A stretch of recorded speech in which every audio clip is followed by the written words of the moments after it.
Povabilo namenjeno starodavnemu mestu Jeruzalemu je danes namenjeno tudi vsej cerkvi in vsakemu od nas. Veselji in raduj se. Vzrok veselja je izražen z besedami, ki vlivajo upanje in omogočajo z vedrino gledati na prihodnost. Gospod je omaknil vsako obsodbo ter se odločil živeti med nami. S temi besedami je papež Frančišek začel homilijo med sveto mašo, potem ko je odprl sveta vrata bazilike svetega Janeza Lateranskega, ki je papeževa stolnica.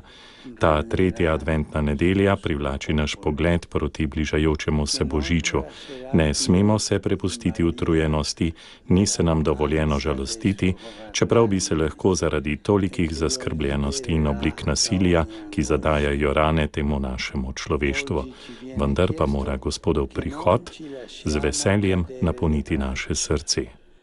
A causa del dubbio, dell'impazienza o della sofferenza.